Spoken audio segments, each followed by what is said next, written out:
of managing a healthy herd is knowing when you have to give your goats a copper bolus. If you look at Athena here, her tail has some clear fishtail going on. It's not nice and cohesive. It doesn't come up in one like point and all stay together like it should. She also has some patches of hair that look a little red and rougher than the rest of her. She should be nice and shiny black and not have this kind of rough, pointy, reddish, not so black hair going on. So you can clearly see some of those red patches over here if you want to look at her back right here. See how some of these patches are just red?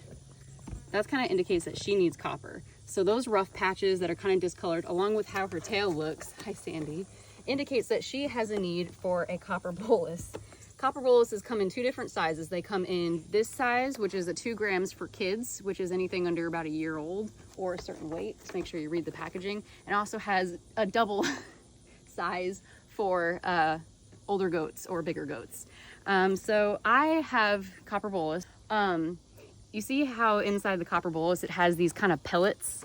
It's got that copper in them. They're kind of little tiny pieces, and those absorb over time. So copper bolus can last months and months and months, like 6 to 8 months. So you don't give it to them repeatedly. You only give it to them once, and you only give it to them when they actually need it, because they can have copper toxicity and it can be a problem.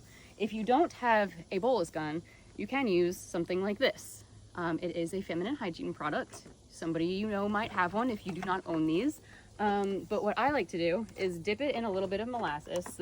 I already have the copper bolus dipped in molasses here. It helps it stick in the opening a little bit better. And then it also makes it taste a little bit better.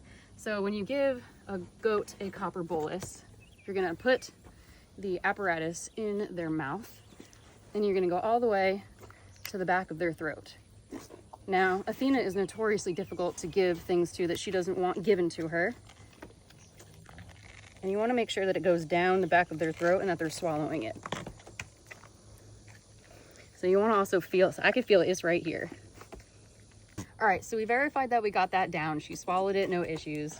I love using this stuff. It helps it stick, even if you're using just a typical regular like bolus gun type of situation. It's very recommended to use a product like molasses. One, because it tastes good and they love it, and so they're more willing to accept something that they don't really want shoved, you know, in their mouth. And also it helps it stick so it doesn't fall out. A lot of times when you're putting the copper bolus in and you're going to move the bolus thing around, it can fall out. So this is a great tip to help keep it in there and make it more palatable for them. But so we'll see in a few weeks that red rough patches start to go away and hopefully her fishtail starts to look better. Keeping them updated on copper is super important, especially if you're dealing with worms or barber pole worms or anything like that.